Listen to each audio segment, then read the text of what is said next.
Hello friends, welcome back to my channel. আজকে আবারও একটি নতুন রেসিপি নিয়ে চলে এসেছি। আমরা সকলে গরমের মধ্যে শাকসবজি কিন্তু এমনিতেই বাজারে কম পাওয়া যায়, সকলেই আবার একঘেয়েমি তরকারি খেয়ে খেয়ে খুবই বোরিং হয়ে যায়।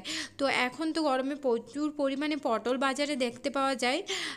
তো পটলের একটি ইউনিক রেসিপি তোমাদের সঙ্গে শেয়ার করব। সবসময় একঘেয়েমি পটলের তরকারি খেতে একদম ভাল লাগে না, আমার তো বিশেষ করে ভালোই লাগে না। তো তার জন্য আমি এখানে রেসিপিটি তৈরি করার জন্য প্রথমেই 2-3 ঘন্টা আগে মুসুর ডাল ভিজিয়ে নিয়েছিলাম এবং সেই মুসুর ডালকে তুলে একটু গ্রাইন্ডার জারের মধ্যে হালকা করে পেস্ট করে নিয়েছি। এবার দেখো সুন্দরভাবে পেস্ট হয়ে গেছে। মুসুর ডালকে 1 থেকে 2 ঘন্টা আগে ভিজিয়ে নিলেই সুন্দর একটি মোলায়েম পেস্ট তৈরি হয়ে যাবে। তার মধ্যে লবণ এবং হলুদ গুঁড়ো স্বাদ মতো দিয়ে দিতে হবে। এবার আমি কয়েকটা পেঁয়াজ কুচি, একটি বড় সাইজের পেঁয়াজ নিয়েছি, সেটিকে কুচি কুচি করে নিয়েছি এবং এই ব্যাটারটির মধ্যে দিয়ে দিচ্ছি।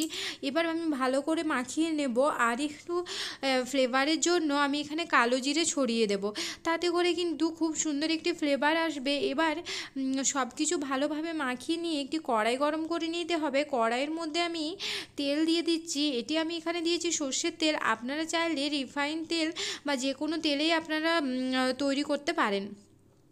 তো তেলটি ভালোভাবে গরম হয়ে গেছে। এবার আমি চামচের সাহায্যে ব্যাটারটি দিয়ে দেব। তো এইভাবে বড়া আকারে আমি তৈরি করে নেব। হালকা এপিট ওপিট নেড়ে এপিট ওপিট ঘুরিয়ে ভালোভাবে লাল লাল করে ভেজে নিতে হবে বড়াগুলি। তো তার জন্য অল্প আঁচে ভাজতে হবে এবং এটি সম্পূর্ণ পরিমাণে টাইম লাগবে 2 থেকে 3 মিনিট বড়াগুলি ঘুরিয়ে ফিরিয়ে ভাজতে। আর এই বড়াগুলি কিন্তু এমনিতেও খেতে ভীষণ ভালো লাগে, গরম গরম ডাল ভাতের সঙ্গে কিন্তু বড়াগুলি খুবই সুন্দর লাগে খেতে। আর যদি এটি তরকারি করা যায় তাতেও কিন্তু খুব সুন্দর স্বাদ আসে। সবসময় একঘেয়েমি ডালও খেতে ইচ্ছে করে না। আর এছাড়া পটল তো আমাদের এখন রোজকার সবজি হয়ে গেছে। এপিট ওপিট ঘুরিয়ে সুন্দরভাবে বড়াগুলি আমি ভেজে নিয়েছি।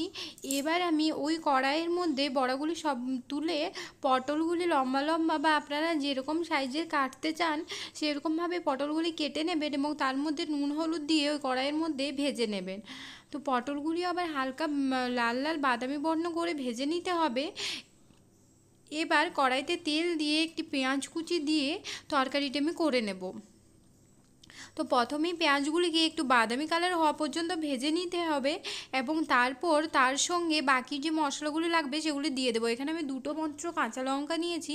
আপনারা যদি বেশি ঝাল পছন্দ করেন তাহলে আরেকটু লঙ্কার পরিমাণ বাড়িয়ে দেবেন, আবার চাইলে শুকনো লঙ্কাও দিতে পারেন। আর এখানে আমি একটু দিয়ে দিলাম কাস্তুরি মেথি ছড়িয়ে। এবার এখানে দিয়ে দিচ্ছি টমেটো কুচি। এখন যেহেতু বাজারে টমেটো পাওয়া যাচ্ছে, তো টমেটো কুচিটা দিলে কিন্তু তরকারির স্বাদ খুব সুন্দর হয় এবং টমেটোগুলি গলে যাওয়া পর্যন্ত অপেক্ষা করব। টমেটোগুলি ভাজা হয়ে গেলে এইভাবে খুন্তির সাহায্যে ভালোভাবে এটিকে গলিয়ে নিতে হবে এবং ভালোভাবে সুন্দর করে ভেঙে নিতে হবে। টমেটোগুলি ভাজা হয়ে গেলে এবার আমি আদা রসুনের একটি পেস্ট তৈরি করে রেখেছিলাম, সেই পেস্টটি আমি এর মধ্যে দিয়ে দিচ্ছি। তো আপনারা ঠিক যতটা পরিমাণে তরকারি করবেন, আমি এখানে 2 চামচ মতো পেস্ট দিয়েছি। আপনারা চাইলে যদি বেশি পরিমাণে তরকারি করে থাকেন তাহলে কিন্তু আরেকটু দিয়ে দেবেন। তো এবার সব মশলাটিকে ভালোভাবে ভেজে নিতে হবে। তরকারির স্বাদ কিন্তু মশলার উপর ডিপেন্ড করে। মশলাটি যদি আপনারা ভালোভাবে কষে নেন তাহলে দেখবেন তরকারির স্বাদ কিন্তু এমনিতেই বেড়ে যায়।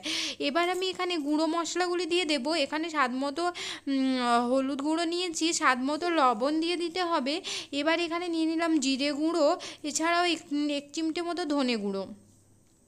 সব মশলাগুলো মিশিয়ে নেব ভালো করে। এবার শুকনো শুকনো সবগুলো ভেজে নিতে হবে। এখনও কিন্তু আমি জল দিইনি, তবে এবার এখানে হালকা করে